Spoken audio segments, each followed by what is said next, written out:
what's going on, YouTubers? This is Mark once again, and what I want to do today is I want to pose a question to you. I don't want to teach today.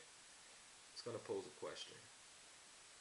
The other day I was having a conversation, a really good conversation, with a good friend of mine, and we were discussing scriptures, and I told him that I personally do not believe that the Bible is meant to be taken literally. I believe that the Bible is a spiritual book. I believe that it deals with metaphysics, of course, which would be the higher plane or spirituality, and that the stories that we read in the Bible are not meant to be taken literally. This was my position. His position was that the Bible does have certain parts where it may be uh, it may appear to be metaphysical, but for the most part, it's literal. Now, this particular conversation that we were having, excuse me, this particular conversation that we were having was mainly centered around the Gospels. So the question that I'm going to ask is concerning the Gospels.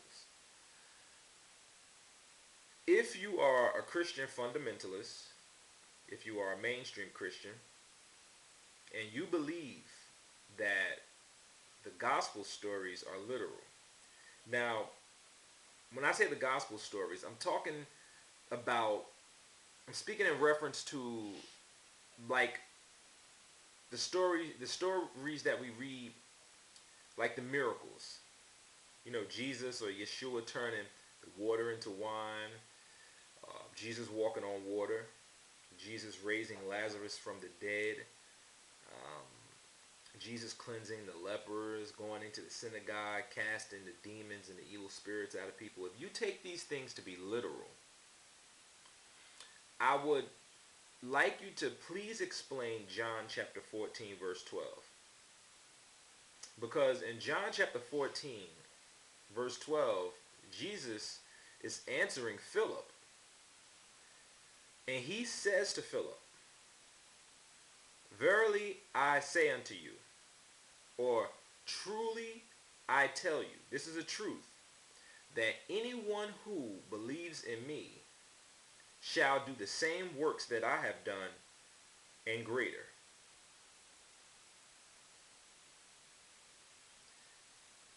The word anyone in this text means anybody. Any person who takes up the task of believing in Jesus. Again, I'm speaking from a literal perspective. I don't believe this, but if you believe that it is literal, then I would just simply ask you to please explain to me why we do not see people walking on water. Why don't we see people turning water into wine? Why don't we see people raising people from the dead on a large scale? Because there are some people who claim that this was done in Africa, different things like that. But it's not enough. It's not enough because I'm pretty sure that there's more than 1, 2, 3, 4, 5 people claiming to be Christians on the face of the planet. And if you claim to be a believer, then you should be doing the same works that Jesus did. I'm not even going to deal with the greater right now, just with the same works. Now, me, I have a completely different perspective on it. As far as the water being turned into wine, Jesus walking on the water, and things like that. I know it's not to be taken literally, simply because people don't walk on water. Now I'm explaining my position on this. People don't walk on water. This is common sense. You know, you have to kind of like put yourself in a. I'm not going to go there because I don't want to seem as if I'm coming across as being disrespectful to anybody. But you really have to kind of like lose your mind to believe some of this stuff if you look at it literally. For instance, Jesus walking on the water, from the revelations that I have received from the Spirit and from what I studied, is simply the higher consciousness walking over the lower consciousness. In Scripture, is usually the water or the troubled waters that represent the uncontrolled parts of the subconscious mind. And in the story of Jesus walking on the water, the whole scene is set up to show you exactly what is going on spiritually. Again, people don't walk on water. Some people may say, well, Jesus was God and everything. Listen,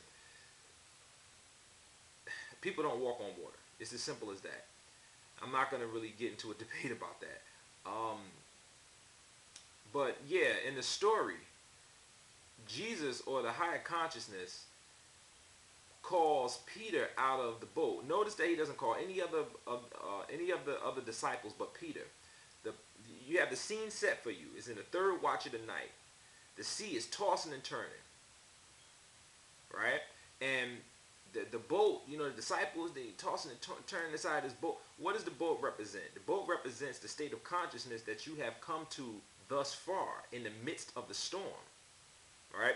So now you see Jesus, or the higher consciousness, because remember, it's all geared towards teaching you about the evolution of the soul, or soul growth, if you want to call it that. The higher consciousness comes and is walking on the troubled waters, right, with no problem. The disciples look and they say, "My goodness, is that the master? Is that Jesus?" And he says, "It is I." Now, he doesn't call anybody else outside of the boat except Peter. Why? Because when you understand spirituality, and that none of this stuff is actually literal, Peter has always represented faith. Always. So, of course, you would call faith out of the boat. What is the boat? It's the state of consciousness that you have come to thus far. You cannot move any further from this particular state of consciousness until you move in faith. Faith has to merge with the higher consciousness. What is the higher consciousness? Your true self. So, that's a basic synopsis of that particular parable. But see, when you understand this stuff on a spiritual level, it takes you to the next level, because you can now understand the story and see how you're supposed to apply the story and grow from it.